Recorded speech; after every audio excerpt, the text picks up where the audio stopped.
like and what you still want to improve on?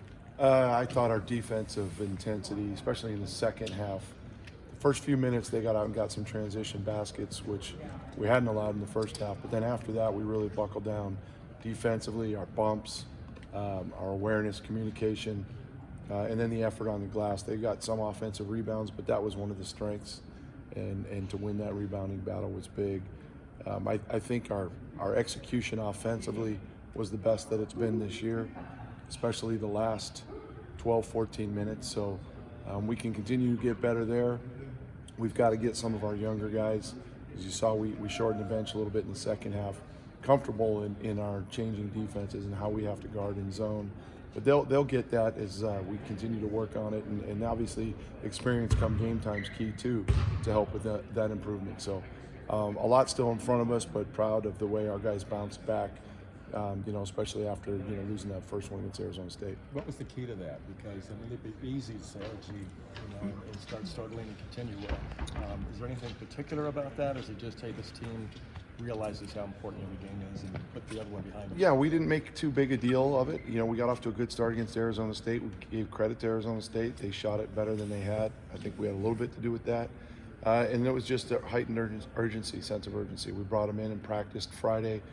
Some guys maybe were a little off guard with that, but got after it again on Saturday and put in the game plan, and I think the guys just bought into it, and they responded. We didn't add anything, we didn't tweak anything. We just challenged them to come out, play the way we knew we were capable of playing, and they're the ones that set the tone and started to believe as that game went on, and then they ultimately shut the door. So a lot of credit to the guys' focus. You guys start fast in both the first and second halves like that, and in a way that you hadn't in certain games prior. I mean, how encouraging is that going into this rest of the Pac-12 season, knowing that performance is at least on the table, and you? Yeah, I mean, we've never gotten off to a bad start. We've never, I don't think that I can remember, starting a game where we're down 14-4 or anything like that. We've always gotten out of the chute, but then it's a substitution here or there, and momentum changes, or there's a little bit of fatigue, and we've had a couple of lulls offensively and defensively that have cost us at times. But all in all, our guys' focus has been there. We've gotten out of the gate, like I mentioned. Now it's just got to be a more sustained effort over 40 minutes, I think. William, is that one of the best performances a group you've had here has played since you've been here? Yeah, I mean, I think especially the last 8-10 minutes, it was, 49-49, and then next thing you know, it was a 20-point game. I think our finish at Colorado was very similar. We ended on a 23 or 24-5 run. So we've shown here this year that we can make some nice runs, but the big thing, and it comes with continuing to develop our depth, is sustaining it over the course of the game. This looks like this Pac-12 season can be pretty crazy. It's up for grabs, and now you got to go on the road to Washington. Talk about the challenges of this week. Yeah, I mean, you look at our start, and we start on the road at the mountain schools, and then you got Arizona State at home, then the Washington schools. It's challenging, but we know Washington's a very good opponent. They're going through a little adversity, having lost Green for a while. They've lost a few games here, but that's one of the tougher places to play in the Pac-12, and I know it'll be a bit of a hornet's nest on Thursday night, but we'll put a plan in place and get on up there and challenge our guys to, come out and play the way we did the last time we were on the road, and again, try to do it for 40 minutes and then however long the game takes and pull one out. We were awfully close last year, and I know our veterans are hoping to get up there and maybe get one this year, but it's going to be a challenge. But there's no choice. It's a challenge every week. It's a challenge every night, and we're just excited to be getting out there and having the opportunity to play again.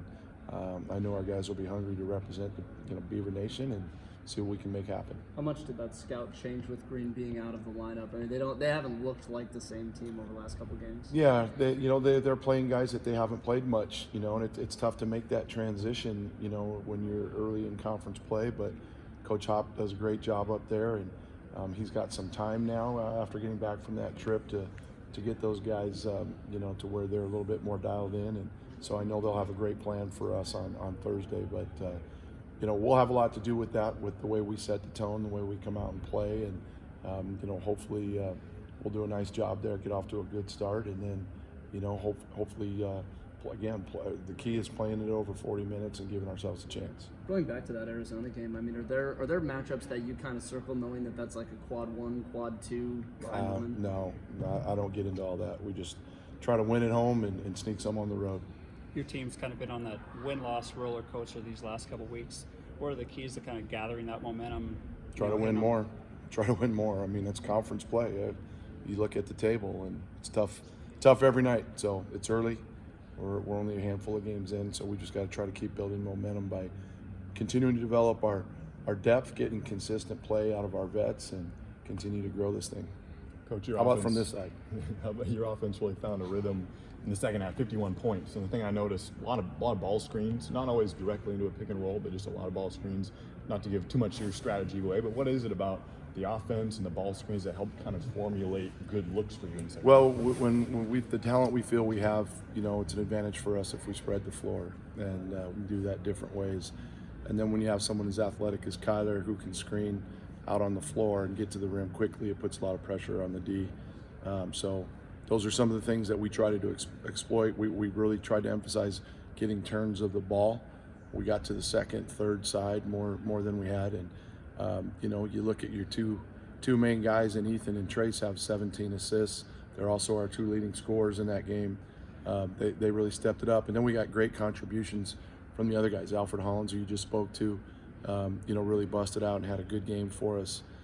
Zach Reichel was big. Kyler, the last 10 minutes especially, and then guys like Roman, Peyton, Gianni at different moments gave us a good little burst of energy off the bench, and that's key. And we've got to continue to develop those guys so that, we've talked about numbers being a strength of ours as far as depth is concerned, but they've got to produce on both ends, and I think we're seeing a little bit more consistency there, which helps. Do you notice teams defending, either hedging harder or anything differently against ball screens and pick and roll compared to even when you were coaching in Montana, or you're playing, over a long course of time when you played personally? Yeah, things certainly have evolved, and they change from game to game.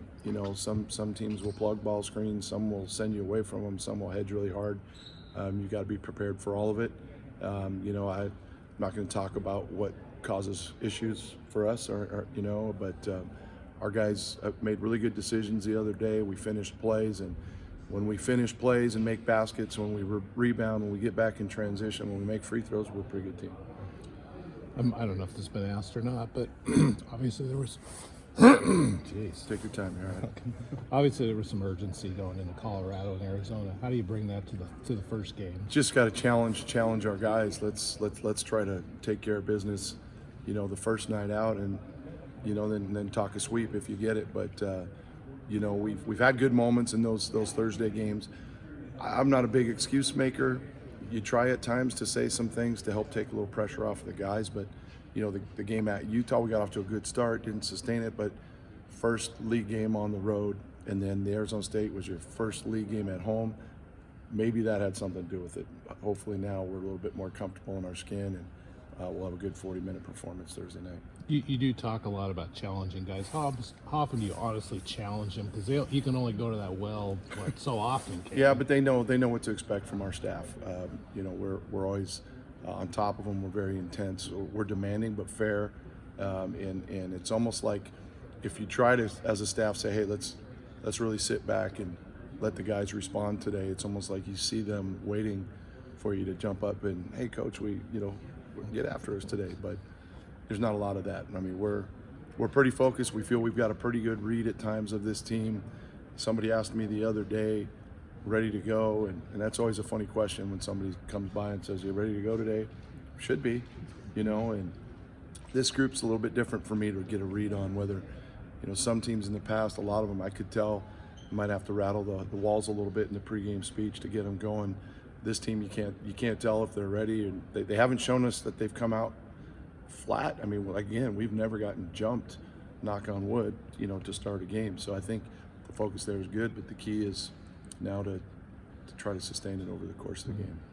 Do you feel like your guys have been motivated by those conference losses, or as a group, do you just kind of put that behind and look forward? Hopefully they're motivated to look at the video and learn from it and the mistakes that cost us the game. Yeah, we certainly would hope that that's part of it for sure. Thanks, Coach. Thanks.